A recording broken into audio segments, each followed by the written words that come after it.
Ертеде бір әдемі әрі тыныш ауылда жаңа таң атты. Осы ауылда бір мейірімді ана мен қызы өмір сүріпті. Қалқам, таңертеңгің құтты болсын. Рахмет, анашым. Кішкентай қыз ұйқысынан оянып, жаңа күнді қарсы алды. Қыз ұйқысынан оянып, терезеге қарады. Таңғы ас кезінде анасы қызына айтады: Қызым, бүгін әжеңе барып қайтсайшы. Иә, анашым, барамын. Қызым, мына бәлішпен майды әжеңе апарып берерсің. Иә, анашым. Қыз бөлмесіне барып ақырын киіне бастады. Ол үстіне өзінің сүйікті шапанын киді. Анасы да қарап отырмады. Ол әжесіне бәліш майларын себетке салып дайындап қойды. Қыз жолға шықты. Анашым, мен тез ораламын, деді ол. Анасының ақ батасын алып жолға шықты. Қызыл телпек алыстай берді. Алда оны жаңа жол, жаңа әсерлер күтіп тұрды. Орман іші қызыл телпекке ерекше әсер сыйлады. Құстардың әні, жапырақтардың сыбдыры. Қызыл телпек жұмсақ шөптің үстіне жатып, аспанға қарап, арманына ерік берді.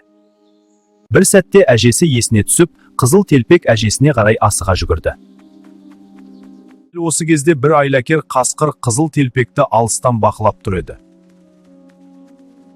Қызыл телпек өз жолымен келе жатты, ал сол сәтте орманның ішінен біреу оған жақындай бастады. Сәлеметсің бе, кішкентай қыз? Орманның ішінде жалғыз жүргенің не? Сәлеметсіз бе, қасқыр? Әжеме себет апара жатыр. Әжең қай жақта тұрады? Алыс жерде тұра ма? Иә, орманның ар жағында тұрады. Онда асықпай жүре бер. Мына қыз оңай олжа сияқты. Бірақ мен асықпаймын, бәрін ақылмен істеймін. Сол сәтте орманшыны байқап қалды. Содан жоқ, бұл істі бұл жерде жасауға болмайды, деді ол. Кішкентай қыз қаласаң, екеуіміз бір ойын ойнайық. Қандай ойын? Екеуіміз жарысайық. Сен мына жолмен бар, мен ана жолмен барамайын. Жарайды, бәйге. Қызыл телпек ұзақ, бірақ әдемі жолды таңдады. Ал қасқыр өз жолымен асыға жөнелді. Қызыл телпек өз жолымен асықпай келе жатты. Ал қасқыр болса, орманнан тез шығып, әженің үйін алыстан көрді. Жоспарым ойдағыдай болады деп ойлады. Әже, есікті ашшы. Мен қой қызыл телпек, саған бәліш алып келдім.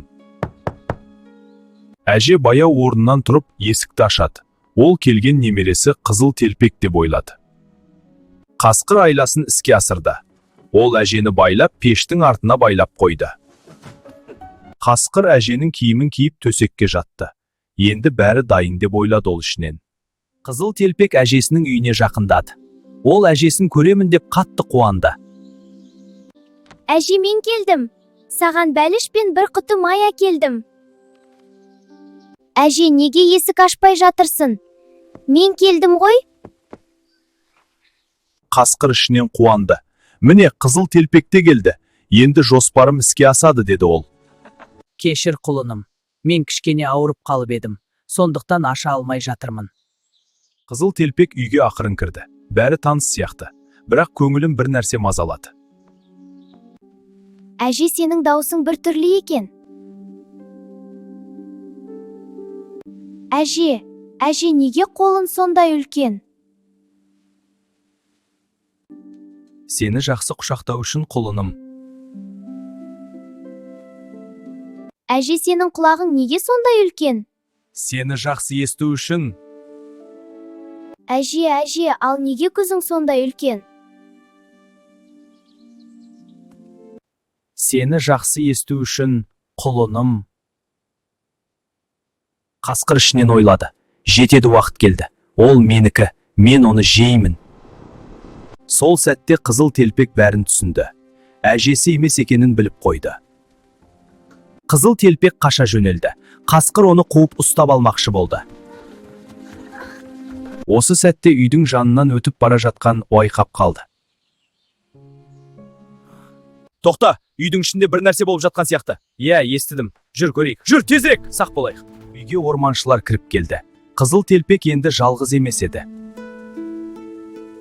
Орманшылар қасқырды қуып, әжесі мен қызыл телпекті құтқарып алды. Қызыл телпек пен әжесі аман қалды. Қызыл телпек сол күннен бастап сақ болуды үйренді. Иә, сақ бол, қарағым. әжесі мен қызыл телпек үйлеріне бірге қайтты. Мен де қарамын. осымен ертегі аяқталды балалар. Келесі ертегіде кездескенше сау болыңдар.